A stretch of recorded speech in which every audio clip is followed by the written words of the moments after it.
Hello दोस्तों, आज हम बात करेंगे रविंद्रनाथ टैगोर जी की, जो एक वर्ल्ड फेमस पोएट थे, एक राइटर और इंडियन लिटरेचर के नोबेल अवार्ड विनर थे, जिन्हें गुरुदेव के नाम से भी जाना जाता था। वो एशिया के पहले अवार्ड विनिंग पर्सनैलिटी थे। वो पहले ऐसे कवि थे जिनकी दो रचनाएं दो देशों की नेशनल एंथम बनी, भारत का राष्ट्रगान जन गण मन और बांग्लादेश का राष्ट्रगान हमार सोनार बांग्ला इनकी ही रचना थी। आज हम इस वीडियो के through the great Rabindranath Tagore ji की कुछ कोट्स से उनके माइंडसेट और उनके सोच को समझने की कोशिश करेंगे कि एक्चुअल में उनका दुनिया को देखने का नजरिया कैसा था। सो शुरुआत करते हैं पहले कोट से। You can't cross the sea madly by standing and staring it the water. रात के सितारों की रोशनी में चांद को देखना एक बात होती है और अपने सपनों को पूरा करने के लिए पूरी जान से एफर्ट लगाना दूसरी बात। अगर आपको मैदान में जीतना है तो आपको सबसे पहले मैदान में उतरना पड़ेगा। और यही बात टैगोर अपने इस कोड में हमें बताते हैं कि अगर हमें समुद्र पार करना है तो हमें इसमें छलांग लगानी पड़ेगी, गोते लगाने पड़ेंगे। सिर्फ किनारे में खड़े होकर हम समुद्र पार नहीं कर सकते।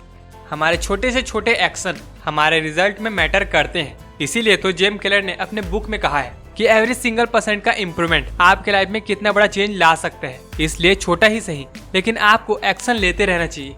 अगर आपका कोई गोल है जिसके लिए आप सपने देखते हो तो उसे पूरा करने के लिए आपको अपना 1% तो जरूर लगाना चाहिए, क्योंकि किसी ने कहा है बिना संघर्ष जय जयकार नहीं होती, कोशिश करने वालों की कभी हार नहीं होती। Code number 2, don't limit a children to your own learning for he was born in another time. अक्सर हम पेरेंट्स होने के नाते ये एक्सपेक्ट करते हैं कि हमारे बच्चे का फ्यूचर सिक्योर हो और उसके लाइफ में होने वाले डिसीजन हम खुद ले, क्योंकि हमारे पास उससे ज्यादा नॉलेज है, उससे ज्यादा एक्सपीरियंस है। बिना इन सब बातों को सोचे हुए कि वो बच्चा किसी और समय में पैदा हुआ है जो हमारे समय से बिल्कुल ही अलग है, क्योंकि जैसा बचपन उनके पेरेंट्स ने देखा होता है, जैसे माहौल में वो रहे होते हैं, जिस टाइम और जैसे सोसाइटी में उनके पेरेंट्स रहे होते हैं, टाइम के साथ उनके बच्चों के लिए वो सोसाइटी पूरी तरह से चेंज हो जाती है या तो अपग्रेड हो चुकी होती है। और हम अभी भी उनके लाइफ के डिसीजन उसी बेसिस पे लेते हैं जिन बेसिस पे हमारे माइंड में हमारे एग्रीमेंट्स बने हुए हैं। इसीलिए रविंद्रनाथ टैगोर जी ने कहा है कि किसी भी बच्चे की नॉलेज को अपनी नॉलेज तक सीमित मत रखो, क्योंकि वो बच्चा किसी और समय में पैदा हुआ है। हे दोस्तों, अगर आप डेली अपडेटेड रहना चाहते हो तो मैं आजकल इंस्टाग्राम में ज्यादा एक्टिव हूँ। आप मुझे वहाँ फॉलो कर सकते हो और अपने कोई भी क्वेश्चन पूछ सकते हो, जहाँ मैं आप सबके लिए वैल्यूएबल कंटेंट अपलोड करते रहता हूँ। अब आते हैं कोड नंबर 3 पर। Love does not claim position but give freedom. अगर कोई भी व्यक्ति ये दावा करता है किसी दूसरे व्यक्ति से कि वो उससे प्यार करता है और इसके बदले में वो मेरा है या उसकी फ्रीडम मेरी है, तो ये लव की सही डेफिनेशन नहीं है।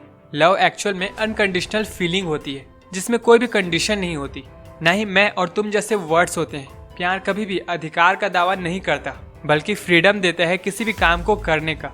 अगर एक लाइन में इसे सम अप करो तो आप किसी को कंट्रोल करके उसका प्यार नहीं हासिल कर सकते जब तक वो खुद आपसे प्यार ना करे।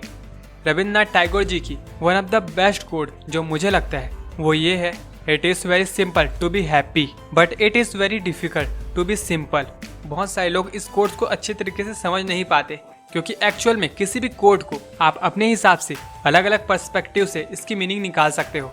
अगर इस कोड की बात करें तो किसी भी इंसान के लिए खुश रहना बहुत ही सिंपल है, बट आपके माइंड की इस सिंपल से स्टेज को हासिल करने में लोगों को सबसे ज्यादा डिफिकल्टी होती है, क्योंकि लोगों ने जाने या अनजाने में अपनी लाइफ को ही बहुत ज्यादा कॉम्प्लिकेटेड बना लिया होता है। अगर आप दुनिया के ग्रेट लीडर्स के बारे में पढ़ेंगे तो आप जानेंगे उनके हैप्पीनेस का बस एक ही सीक्रेट था कि उन्होंने अपनी लाइफ को जितना हो सके उतना सिंपल रखा। जब आप अपने डिजायर कम कर लेते हो, अपनी लाइफ को ज्यादा से ज्यादा सिंपल रखते हो, तो आपके लिए खुश होना बहुत ही आसान हो जाता है। लेकिन जब आप अपने माइंड को दुनिया भर की बहुत सारी चीजों में फंसा लेते हो, तो छोटी छोटी खुशियां भी तो आपको बहुत मुश्किल से नसीब होती है। तो अगर मैं अपने पॉइंट ऑफ व्यू में कहूँ तो लाइफ में बड़ा सोचने का मतलब है कि आपको सिंपल सोचना सीखना पड़ेगा। Code number 5, let us not pray to be sheltered from danger but to be fearless when facing them. ये सेम बात बहुत सारे ग्रेट लोगों ने अपने अपने वर्ड्स में कहे हैं कि हमें इसलिए प्रे नहीं करना चाहिए कि हमारे लिए कोई खतरा ना आए या हमारे लाइफ में कोई भी प्रॉब्लम ना आए, बल्कि हमें ये प्रे करना चाहिए कि हमारे लाइफ में अगर कोई प्रॉब्लम आती भी है तो हमारे पास पावर हो उसे फेस करने का, क्योंकि प्रॉब्लम से भागना भी एक बड़ी प्रॉब्लम है। और प्रॉब्लम्स और फेलियर हमारे लाइफ का एक बहुत बड़ा हिस्सा है, जिसे हम कभी भी बाईपास नहीं कर सकते और ना ही हमें ऐसा करना चाहिए, क्योंकि जब हम अपने प्रॉब्लम्स को इग्नोर करते हैं तो ये हमारे लिए कोई नई प्रॉब्लम्स क्रिएट करता है। और अगर देखा जाए तो हमारे फेलियर्स ही हमें और बेहतर बनाते हैं, हमें कुछ नए लेसन सिखा के जाते हैं। इसलिए प्रॉब्लम से डरना नहीं है, ना ही उन्हें इग्नोर करना है। हमेशा तैयार रहना है और सभी प्रॉब्लम्स को फेस करना है। Everything come to us that belong to us if we create the capability to receive।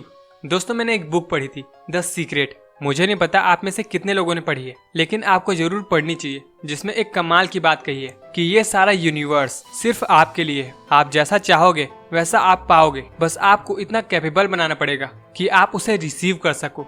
और यही सेम बात रविन्द्रनाथ टैगोर जी ने इतने साल पहले ही कह दिया था। एक्चुअल में हमारा माइंड हमारे लिए सबसे बड़ा खजाना है, जिसके सामने पैसे की कोई कीमत नहीं। आप हर चीज हासिल कर सकते हो, बस शर्त इतनी सी है कि आपको अपने माइंड में नॉलेज और विजडम लगातार डालते रहना पड़ेगा, ताकि आपका माइंड समय के साथ अपग्रेड होते रहे। और आज से ही शुरुआत करो एक नॉन फिक्शन बुक पढ़ने से। और ट्रस्ट मी, अगर आप एक बुक भी ऑनेस्टी के साथ कंप्लीट करते हो तो उसके बाद बुक रीडिंग से रिलेटेड आपका पूरा पॉइंट ऑफ व्यू बदल जाएगा। या तो हम लगातार बेहतर हो सकते हैं, या तो हम लगातार बुरे से बुरे हो सकते हैं। अब चॉइस आपके ऊपर है कि आप किसका चॉइस करते हो। तो दोस्तों, उम्मीद करता हूँ कि रविन्द्रनाथ टैगोर जी की ये 6 कमाल के कोट्स आपके लाइफ में जरूर वैल्यू ऐड करेंगे। और अगर अभी तक इस वीडियो को देख रहे हो तो प्लीज लाइक करना, क्योंकि आपने आज बहुत ही कमाल की चीजें सीखी है, जिसे शेयर करने में आपको गर्व होना चाहिए। सो दोस्तों, thank you for watching. Have a great day. मिलते हैं ऐसे ही नए वीडियो पे। तब तक के लिए भारत माता की जय। Vande Mataram. Be smart, be aware.